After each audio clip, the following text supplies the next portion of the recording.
Hi everyone, it's Brenda from the Olmobrook School Leon Child and Family Center, and today's story is Noah Chases the Wind. It is written by Michelle Worthington and illustrated by Joseph Kalman.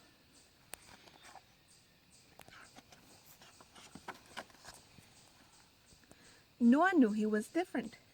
He could see things that others couldn't, like the patterns in the dust that floated down on sunbeams. He could smell the green tang of the ants in the grass. He could feel when a big storm was coming before the leaves on the trees even started to tremble. Noah liked to find out how things worked, where they came from, and where they went.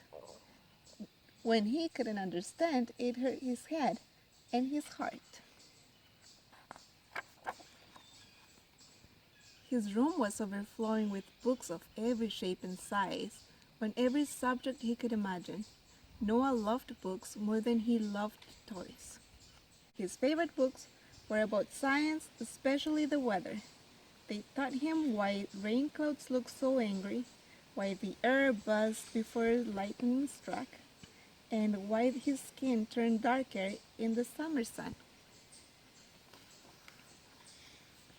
Yet, search as he might, none of his books could tell him what he really wanted to know. Noah knew where the wind came from, but where did the wind go? His mother was usually more helpful than his books, but she didn't know either. "Why don't you try finding the answer for yourself?" she said. Noah sat quietly with his back to the trunk of his biggest tree and waited for the wind to come. Before the leaves on the trees even started to tremble, Noah felt a stirring deep inside. He stood, his face to the sky, and he felt the whooshing wind build and blow his hair into his eyes. Noah took a deep breath. He was ready to chase the wind. He followed the wind as it whistled down his street, blustering around buses and bicycles and whipping wrappers from the gutter. He chased the wind as it glided over fountains, under bridges, and between people on the sidewalk.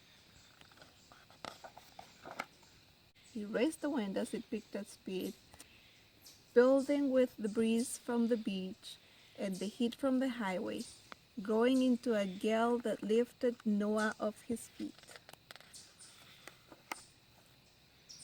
Each stream of air became a different color, and Noah was lifted high above the clouds. He floated on a blue billowing breeze as the winds whirled and twirled around him in a never-ending ribbon of rainbow. The wind never stopped moving for a second. Until eventually, slowly, the blue breeze sank to the ground and Noah could feel the familiar grass underneath his feet. With a brush of Noah's cheek for goodbye, the wind was gone. Noah sat still until the sun sank below the tops of the trees and his mother called him in for dinner. "Where have you been?" she asked.